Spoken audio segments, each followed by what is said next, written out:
Hello guys, welcome to episode 3 of the Foundation series. If you haven't seen the first and second episode, I would recommend you go and watch that because we'll be talking about some concepts that we talked about in those videos in this video. Now, in this video we're going to be talking about POIs, and as you can see on the chart, I've got some examples of POIs I like to use. So we'll move from left to right and explain how exactly to mark them and how I use them.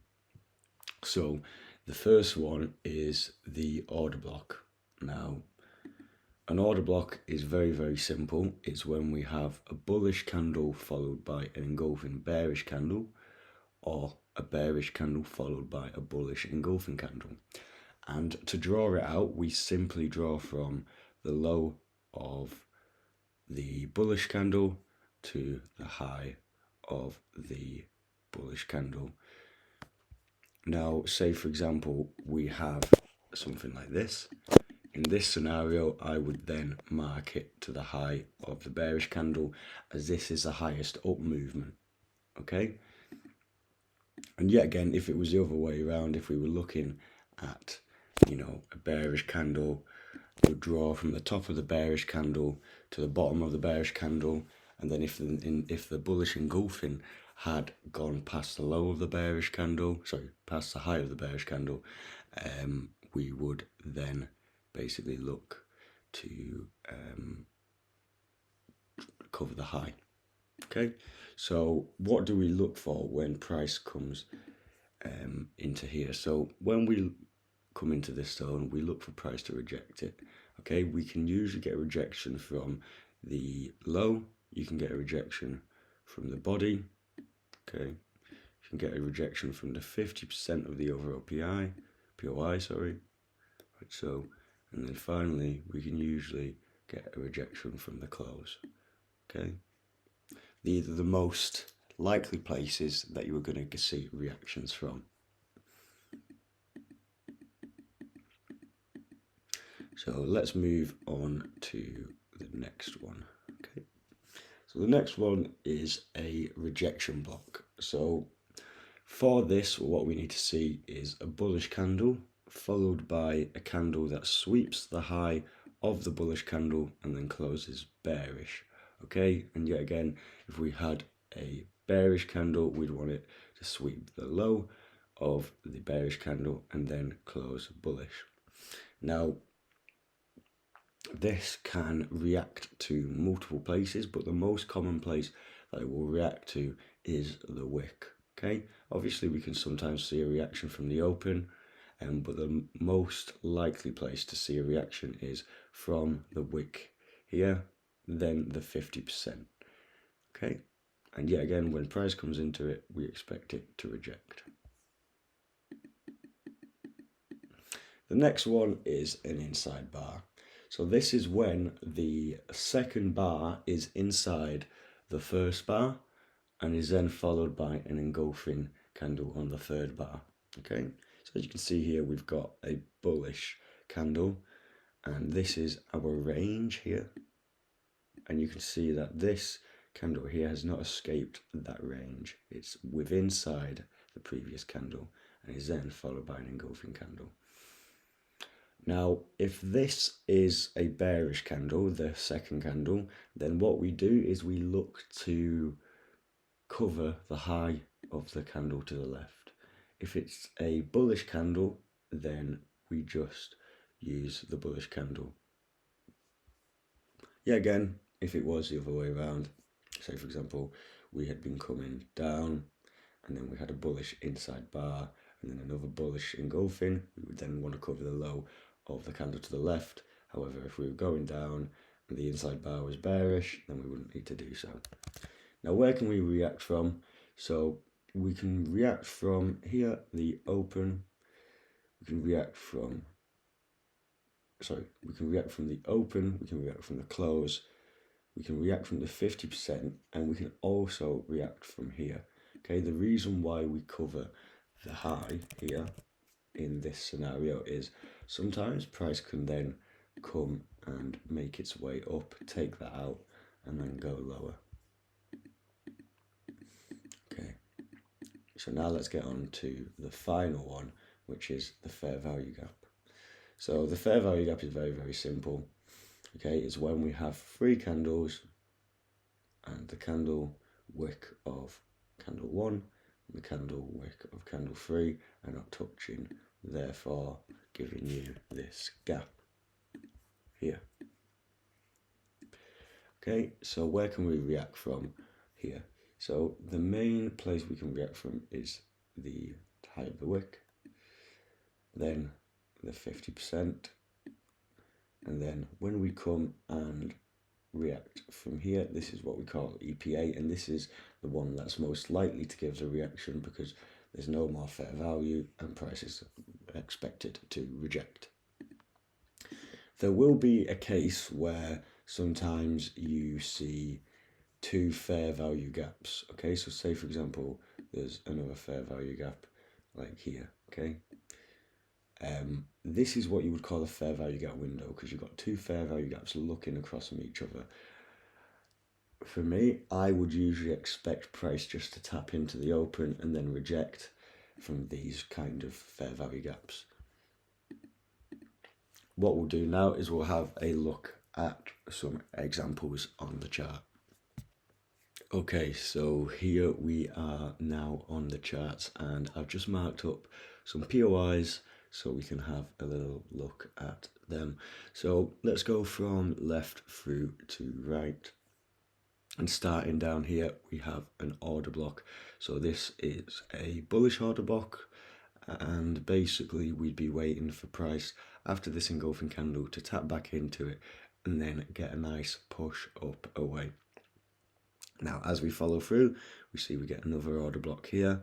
Now, because we are bullish, obviously, you know, with our weak highs and strong lows, or strong lows and weak highs, strong highs and weak lows as well.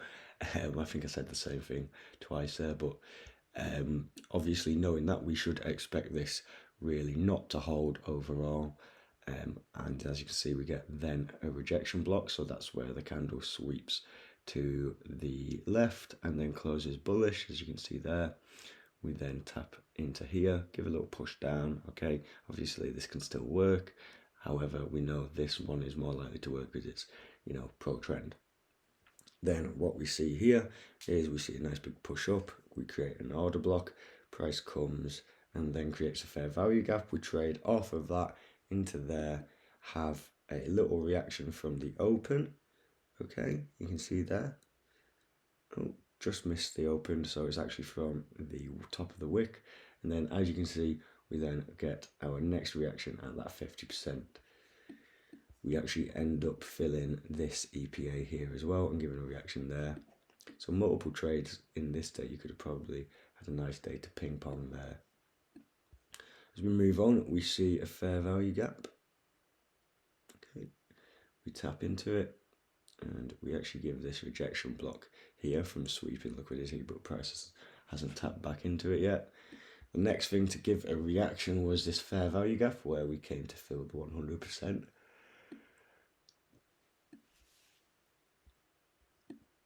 And then we have a fair value gap. So we tap into it just once and then we come in very, very close to the 50% here and get a nice reaction away.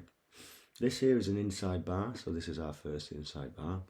You can see we've got this bearish candle here, and let's have a look. Would we need to see if that low needs covering? No, because this is also a bearish candle, so that's safe. As you can see, we tap into there, and then we give an order block here, and we put in a pullback like so. And finally, up here we've got an inside bar. Okay, yet again. In this example here, I did actually cover the high of this because in reality we should be covering this, but it doesn't hurt to cover the highs of this anyway. You could do that as well. And then finally we come over here with an order block, giving a nice reaction. So I use these on the 15 minute, the 10 minute, the 3 minute and 5 minute.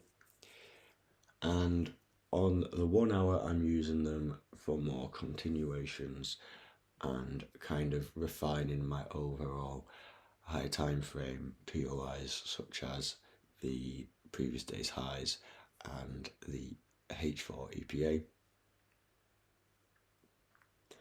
Now, say for example, we run into a previous day's high. Okay, if you want to see whether it is worth trading away from, then the best thing to do is wait for a H1 RPOI. An RPOI is just a reaction POI after taking liquidity. Okay, now you can do this RPOI on any time frame.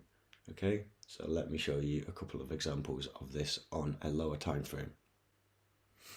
Okay, so we're now going to be putting together what we've learned in the first and the second episode into here, just to give a little bit of context. So if we just have a look at the higher time frame, okay, we go to the 4 hour. Let me just get rid of all this. So yeah, so you can see here that we've come and taken out previous day's high. Okay, this is when price was trending down, so it's very safe to say that this is a strong high. Okay, this would have been a weak low here. And since then we've come and taken that now on the hourly. Okay, this is our first example of a POI after taking liquidity. We took this previous day's high, and you know, sometimes we can take previous day's highs and we can just keep going up and up. Okay, we can just keep going up and up. Sometimes we don't give a pullback, but as soon as we get this order block, for me, that is a sign that, right, we could get a possible sell-off from in and around here. So now we can then go down to the 5 minute, okay, and I'd obviously be looking for liquidity. So we've got some previous days liquidity right here. And then from here, I'd be looking for a 10 or a 15 minute POI. Now, here we get a rejection block, okay, and there's a reason why I wouldn't have taken this. That will probably become a little bit clear in the next video, I believe, but just to quickly gloss over it, there was just simply no LAI. So here we then come up and we give this nice bullish candle followed by a big bearish engulfing, and that there is an order block.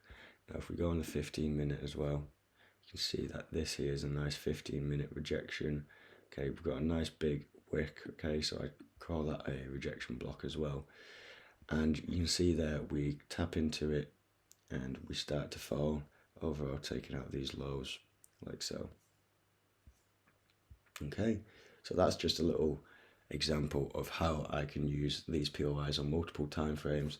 And then say for example we were looking to enter, we could possibly look to enter on this order block as we tap in, but that is for another video. So hopefully you've enjoyed this video and you found it useful. If you have, please subscribe and also hit that like button. And if you would like some daily outlooks, then feel free to join my free Discord. This is where I post daily outlooks as well as trade recaps, as well as having just a nice little community, a nice free community where traders can learn for free. So if you want to join that, the link for that will be in my description. Thank you for watching and see you later.